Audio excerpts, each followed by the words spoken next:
Something really profound is happening in global finance. It's a quiet shift, but it has the power to completely redraw the economic map.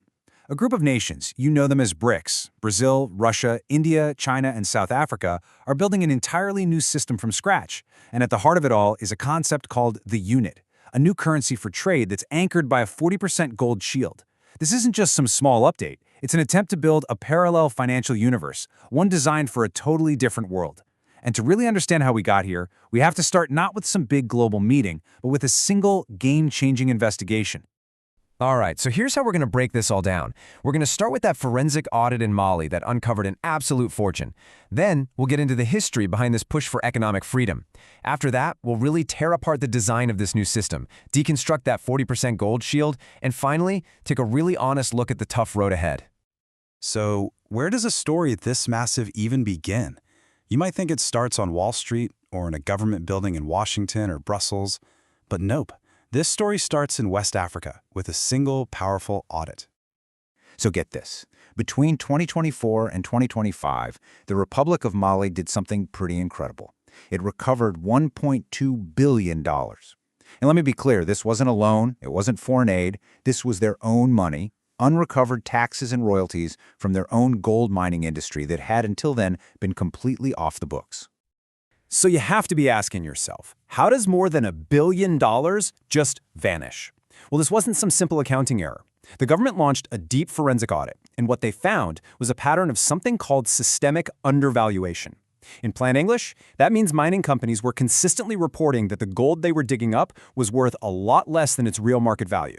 And of course, if you report lower values, you pay way, way less in taxes and royalties. It was a system that effectively hid the true scale of the nation's own wealth. And this is what happened next. Armed with hard, undeniable data from that audit, Mali's government didn't just ask for the money back. They rewrote the rulebook entirely. Just look at these changes. Royalties didn't just go up, they became progressive, meaning the more gold you extract, the higher percentage you pay. The state's own stake in these projects jumped from a cap of 10% to a flexible rate that could be as high as 35%. This wasn't just a minor policy adjustment. This was a fundamental power shift. But this audit in Mali isn't just a local news story. To really get what's happening, you have to zoom out and see it as one chapter in a much, much longer story. This timeline really tells the story of a struggle that spanned generations.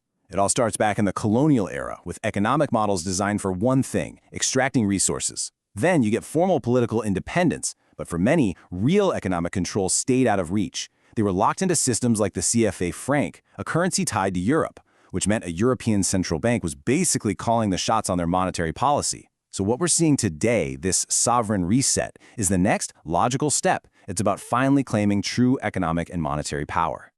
And this brings us to a huge critical question. Okay, so you've reclaimed your physical gold, you've rewritten your laws. Now what? How do you actually trade? How do you engage with the global economy if you're forced to use the exact same financial systems you're trying to break free from? This is the sovereignty dilemma. This slide gets right to the heart of it. It shows the stark difference between the old world and what's being proposed. On one side, you have the SWIFT system. It's centralized, it's controlled, and it can absolutely be used as a political weapon through things like sanctions and asset freezes. On the other side, you have the idea for BRICS Pay. It's designed to be decentralized, peer-to-peer, and resistant to sanctions. But the real genius here might be this idea of synthetic netting. Imagine 100 people all owe each other money. Instead of making 100 different payments, the system just calculates who really owes what to whom at the end of the day and settles it all in just a handful of transactions. It's unbelievably efficient. So, if BRICS Pay is the new set of railroad tracks for global trade, then what's the actual train running on them? Well, that brings us to the centerpiece of this new architecture, a proposed digital settlement instrument called the Unit. Let's be perfectly clear about what the unit is, and maybe more importantly, what it is not. This is a tool designed for central banks and massive corporations to settle huge international trade deals. You will not be buying a coffee with this thing. Its entire reason for existing is to give countries a way to trade directly with each other, reducing their need to use the US dollar as the go-between for everything. So here's the basic recipe. The unit is a hybrid. 40% of its value is anchored by physical gold bullion sitting in vaults in the member countries. The other 60% is a basket made up of the currencies of the BRICS nations. The whole point of this structure is to get the best of both worlds. the timeless stability of a hard asset like gold, combined with the modern flexibility of a diverse mix of national currencies. Now let's take a closer look at that 60% that's made of currencies. You can see it includes the 5 original BRICS members, but look at the weighting. Every single one gets an equal 12% share. Now this is a very deliberate, very important choice. They could have weighted it based on the size of each country's economy, which would have given China's currency a massive dominant role. But instead, they chose to build this system on a principle of equality. So why the intense focus on gold? Well, modern currencies like the dollar or the euro are what we call fiat currencies. They're backed by the faith and credit of the government that issues them. That's it. This 40% gold component, on the other hand, provides real physical collateral. It builds trust. For countries that have been hammered by inflation, it's a powerful anchor. But maybe the most important part is that it transforms gold from this passive thing that just sits in a vault into an active asset, something that actually facilitates trade and underpins the whole system with tangible value.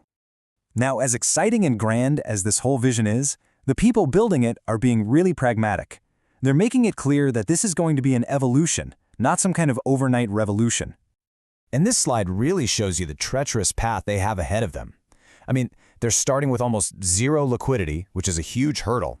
They've got to somehow get vastly different economies, like Brazil, India, and South Africa, to agree on how to govern this thing.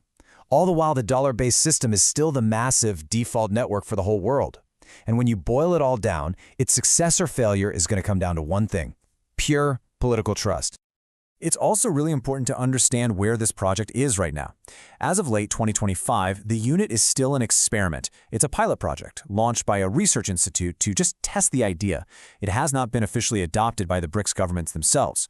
They're being very cautious, testing the tech and the rules on a small scale before they commit to anything bigger. It is not about immediate use. It is about readiness. This quote, I think, gets to the absolute heart of the entire strategy.